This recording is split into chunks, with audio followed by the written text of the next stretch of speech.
Thank you, Gideon, and ladies and gentlemen. It's really a pleasure and an honor to be here in Haifa and to see so many friends and hopefully to make more friends. I think the topic about the making of a surgeon or the training of a surgeon is something that everybody is struggling with.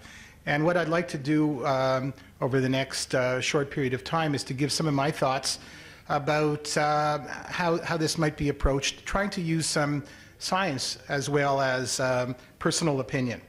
So, first of all, no conflicts with respect to the content of my presentation. I thought I'd start off with a few pictures of where I come from Montreal. And it's interesting coming to Israel, such an old country, but yet such a new country, from the New World, but one of the older places in the New World. And this is a picture of what we call Old Montreal, one of the older homes in the downtown area of the city of Montreal, and it goes back to about the 1700s. So for us, it's particularly old. But of course, it's got a modern face as well, and Montreal is an island in the St. Lawrence River, and this is the view from the south side. In the forefront here, you see the medical school, the round building, which is on the northern part of the downtown area, and on the slopes of Mount Royal, which is a hill in the middle of the city. That's a park that was designed by the same landscape architect as did Central Park in New York. This is the Montreal General, where the picture that Gideon showed before, where I've worked for the past almost 35 years, and most of the research comes from this room up on the 19th floor with a beautiful view of the city. Some of the older buildings of the university, McGill opened in 1821, and Sir William Osler, probably our most famous former person. He's got a wonderful library, and for those of you that get to Montreal, you should really visit his library. We've just recently opened a brand new teaching hospital 1 year ago, and I'll talk a little bit about that when I talk this a little bit later about innovation and some of the opportunities that come with a new environment. So what about the competent surgeon? If you think about it, there's really a mixture of cognitive skills and technical skills, and without either of them, you really cannot be competent. So certainly no one wants a surgeon operating on you that doesn't have the dexterity to do the operations. But of course, most of us know that most errors occur as a result of poor judgment, poor patient selection, poor management skills, rather than inability to tie knots or cut tissues. A few years ago, a friend of mine, Richard Bell, was the Associate Executive Director of the American Board of Surgery, which is the certifying body in the United States for surgical specialists. And he wrote this article, Why Johnny Cannot Operate, and was published in Surgery in 2009. I think that this was really a call to arms, and a lot of people that have been interested in surgical education have taken this challenge and moved forward with it, and I would urge you to read it. One of the important things, he starts off the article by saying, I consider the performance of surgical operations to be the most complex psychomotor activity that human beings are called upon to perform. Perhaps this is an exaggeration, but he certainly brings out a lot of what separates surgeons from other people that practice medicine, and that is the ability to undertake an operation. Now, this is another article, a follow-up article that Dr. Bell wrote, which looked at the operations that traditionally were required operations for people in training in general surgery, and they asked program directors to list those that were the most important, the most fundamental to the training of the surgeon. And about half of those operations, 63 out of 121 of the most important A-level procedures, the most commonly reported experience that trainees had in 5 years of training was 0. And if that doesn't call your attention, that it certainly should. So we say that if you want to train a person to be a general surgeon, these are the most important operations that they should be able to do, and the most commonly reported number of times that those procedures were done in 5 years of training was 0. So there's a problem there. So how do we actually get people to become proficient at doing these operations? If you look at an educational model There should be goals, things that you try to achieve, and then an environment for learning in a setting where people are proctored. And the purpose of that is to make sure you develop good habits.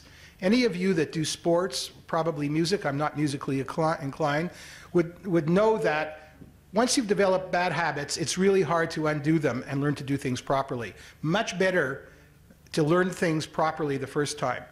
So you go through proctored learning, and then while you're doing the learning, you should set specific practice goals that you're trying to achieve, and then get that measured to see how well you're doing them.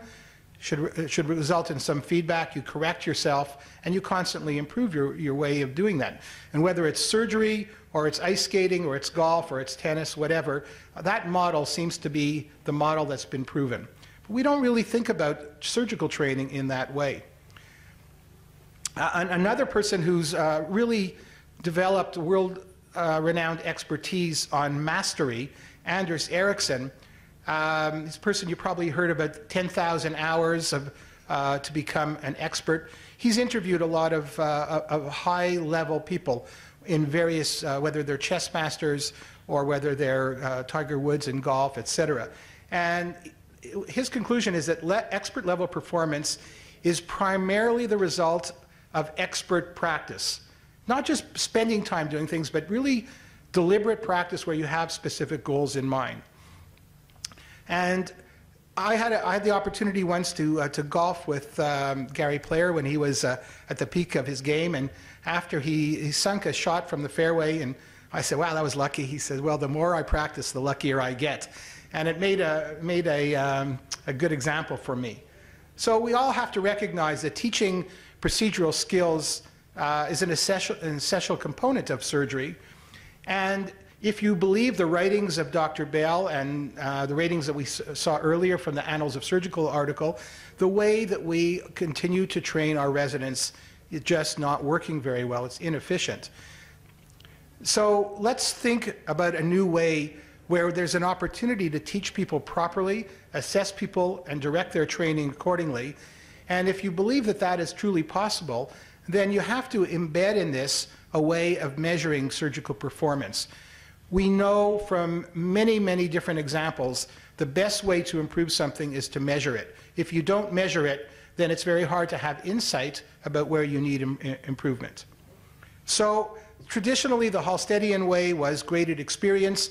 You go to the operating room a lot, you kind of get immersed in an environment, you see a lot, then you have an opportunity for progressive experience, and ultimately you learn by teaching.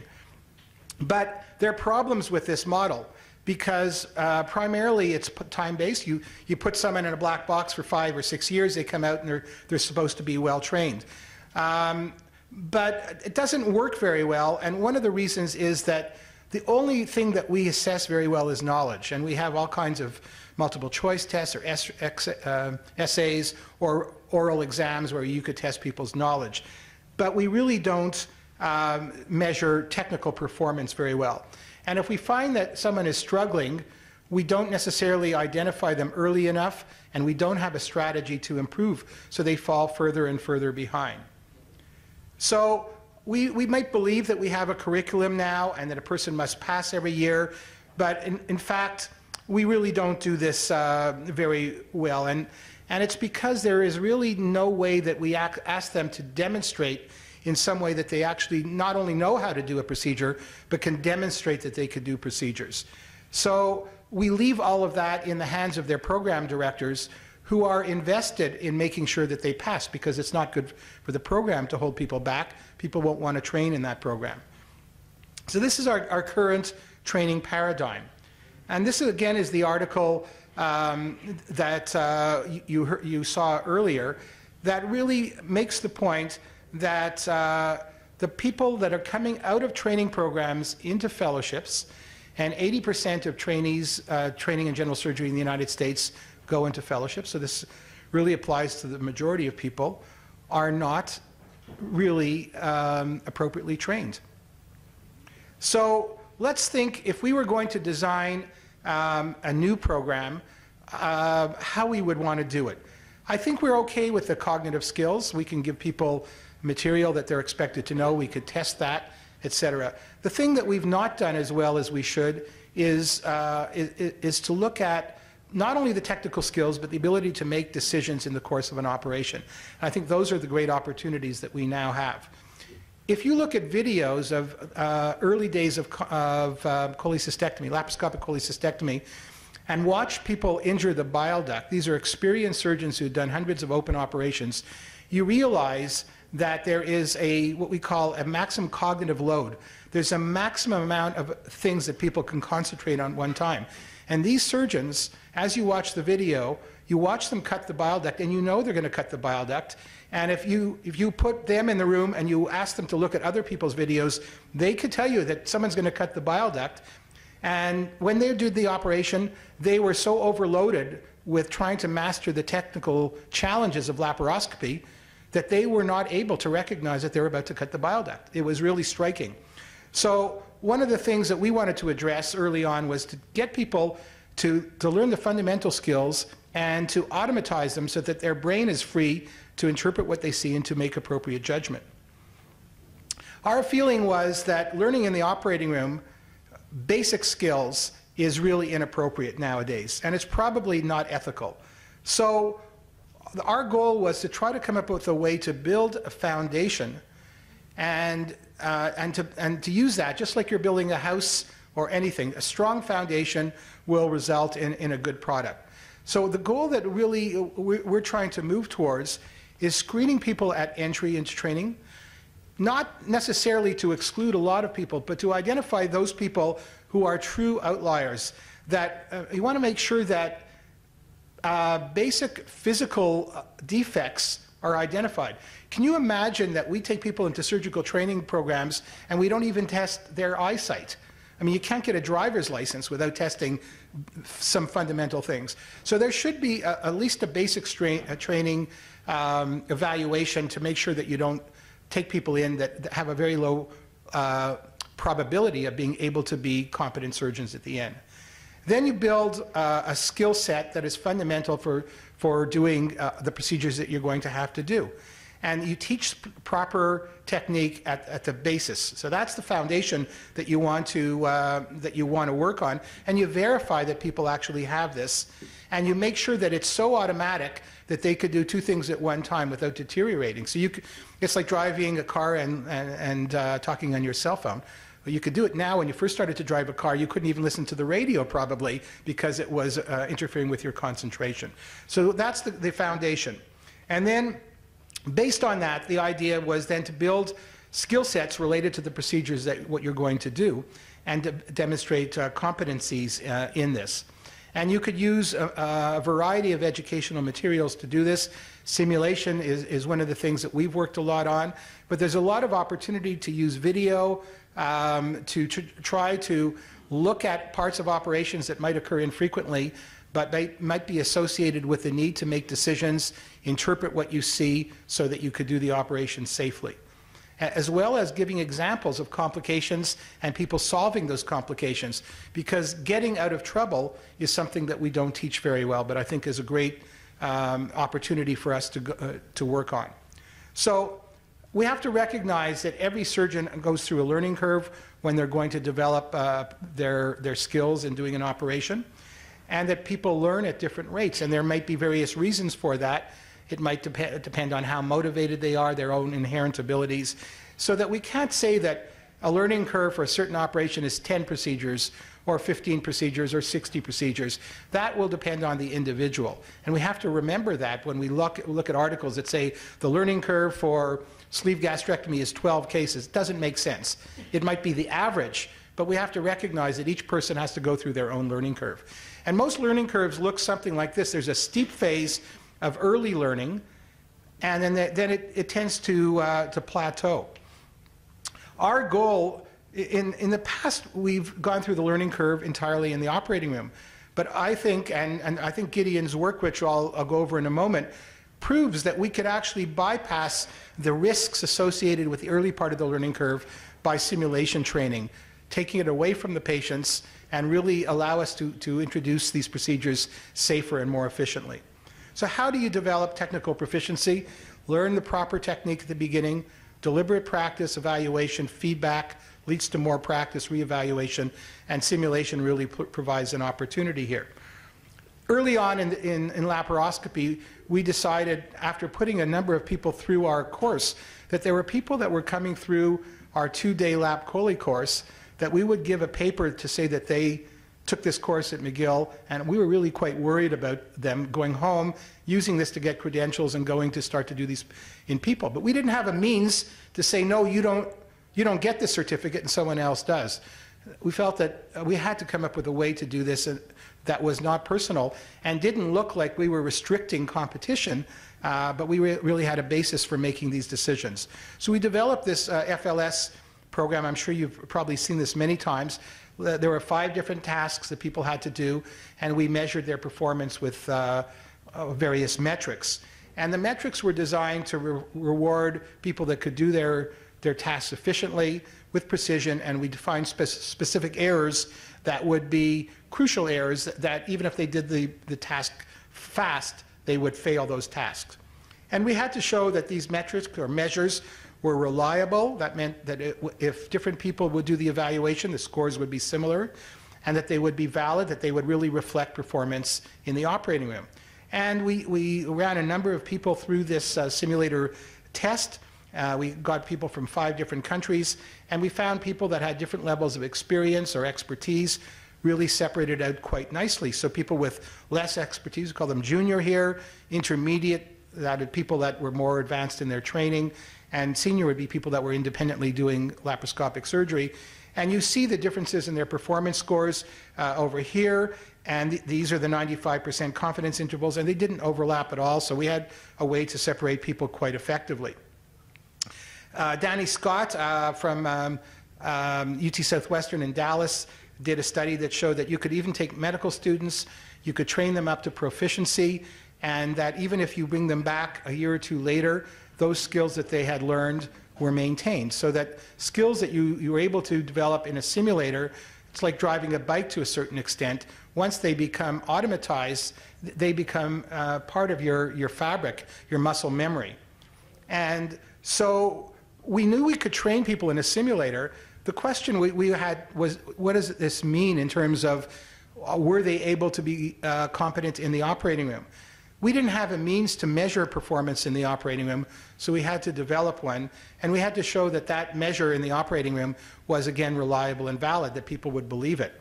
So we developed this global rating scale we called GOALS, and it looked at different components, and I'll show you in a moment, but basically their depth perception, their coordinated use of both hands, the efficiency, the way they handle tissues, and their autonomy as they went through the operation.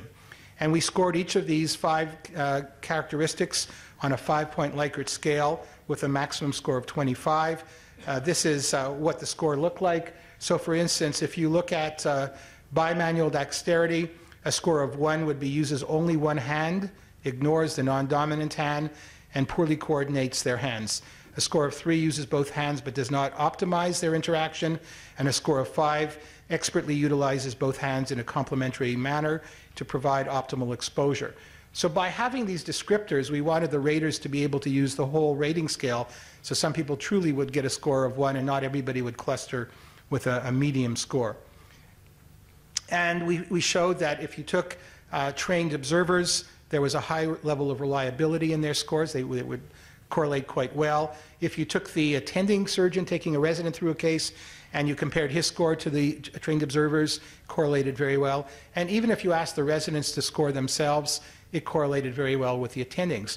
So at least we had a measure that was reliable. And again, when we compared less experience with more experienced people, the scoring system was able to separate them out quite well. So we felt that we had some measure that this was able to be sensitive enough to score people.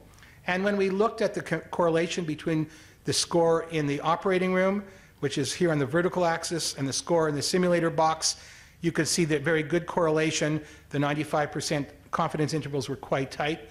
So at least now we had a way of measuring performance in a simulator, performance in the operating room, and if you had the same individual and you evaluated them in these 2 different environments, those scores were predictive of one another. So you could predict a person's performance in the operating room if you could measure their performance in a simulator. And that was a really new finding. This is the study that Gideon referred to. And essentially, what he took was a group of residents who had poor goal scores, so scores of less than 15, in the operating room. And he randomized them to simulator training to proficiency level versus not. And then he showed that, of course, the trained group did better in the simulator, as you would expect. This would be the pass score for the FLS test. So the control group, who was just exposed to the operating room normally, although their performance in the simulator improved, it still would not have passed.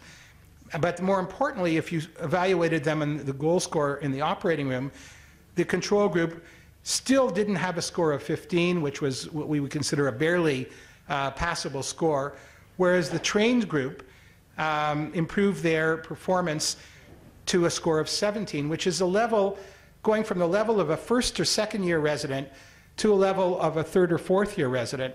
And that was done in about 7 hours of training, only 1/3 of that which was actually supervised. The rest was independent training. So not only was this effective, but it was very efficient. In about 7.5 hours, you took a person's skill level up the equivalent of 2 years if just exposure in the operating room. The smiling face of Gideon when his paper was accepted.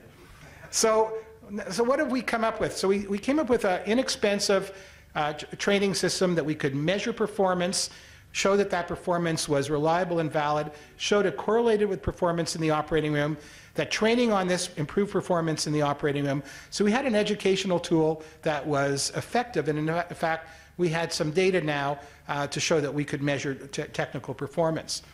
So our next goal was to start to layer on this foundation procedure-specific training and skills. And we've done this with a few different things, and I'll just show a laparoscopic inguinal hernia model. And so we had 2 fellows, one from Japan, one from Kuwait, and we charged them with developing an anatomically reliable simulator in the box trainer, the same box trainer, to train on inguinal hernia repair. And they came up with, using foam and materials, etc. I'll show you. This is clearly the experimental one. This is the clinical one. It's for a TAP procedure. And again, we could define the defect. And you'll see in a moment. They have to put in their trocars. They have to peel off the peritoneum. Here's the hernia defect. And you could make an indirect, direct, femoral hernia, whatever you want, recurrent hernia. Here's the anatomy. You can see the indirect defect over here. And they have to go through all the steps of the procedure. And you could even, you could even put a hydrostatic fluid in to cause bleeding should they cut the inferior epigastric vessel, although we don't do it. But again, it requires them to go through the steps of the procedure and develop a concept of the look and the feel. And this plastic is adherent. And to go through this exercise costs about $7 each time. So it's an inexpensive model that replicates, and we could use this for TEP as well as TAP, the exact same model. So we felt that we were able to develop a model like to meet our needs. And that, again, we looked at how you measure performance in the simulator. In the operating room, they correlated quite well. And that if you train them in the simulator, their performance doing a TEP was better than a group that was trained traditionally. We then developed a model where we could look at recurrent hernias. So this, you can see this is a recurrence after a previous mesh plug procedure, that open one, and you can make this adherent to the vessels. Some very difficult to take out. This is a recurrence after a previous TEP, and you again could adjust the adherence of the peritoneum and of the mesh to the underlying tissues using the same trainer box. Again, very inexpensive, and go through the steps of the procedure. The Fellowship Council, which is the group that oversees the advanced GI surgical training fellowships in the United States, has now incorporated goal scoring as part of the training system, so we could look at the trajectory, the slope of improvement of our fellows. So all programs now have to embed in it a regular measurement and reporting of the goal scores of people as they go through the fellowship, and it's very feasible and easily done. This is a incisional hernia model. Again, you could put in adhesions, measure the defect, put in your mesh, cover the defect, and score it. Just a picture of how this was created. This was done by Adrian Park and the University of Maryland. Many of you may be aware of the FUSE project the SAGE has developed for safety in electrosurgery. It's also quite an excellent program, and we've developed a simulation model for this to train people in the various consequences of unsafe use of surgical energy. Again, with questions, etc., and this is all web-based. So, so I think that this is kind of the model that we're trying to build on. So the final step is how do you implement it? So in our training programs now, we've embedded dedicated teaching time for simulation-based training with defined curricula, expectations, and measurements that people need to achieve. And we have these metrics then to evaluate progress. And this way you could identify people who are not improving at the rate that you would like. We embed specific goals for people at each level of their training and milestones that they need to achieve. We require people to develop their foundation skills early on in their training program, and then to start to look at procedure-specific training that requires them to have the fundamental skills and to use those skills to constantly challenge them. We're increasingly using videos and tablet-based multimedia, so using the iPad for surgical decision-making in the operating room. You need to have a properly equipped simulation center to which people have access off hours, just like they would to a library, and it's really important to match the clinical opportunities with their training. I think it's also really important to maximize teaching around the operating room. We find it's very helpful to use the goal scoring as an opportunity to sit down with the resident at the end of the case to give them feedback on how they did and to debrief. And this is some pictures from our simulation center, which is now a required part of our residency training. They have dedicated teaching time for half a day a week. Go to the simulation center, and this is where they get their formal training, and they have access off hours to smaller, I would say, rooms within the hospitals where they work to practice until they meet their levels of proficiency. So just to put it all together, safe surgery requires a minimum level of competence in knowledge, judgment, and technical skills. Simulators can be really helpful to assess the technical skills, to train people properly, taking them away from the patients and allow them to make errors and to progress at their own speed. And we must embed standardized, valid measures of technical competence in the training program. So again, I'd like to thank you very much, and it's really an honor to be here. Thank you.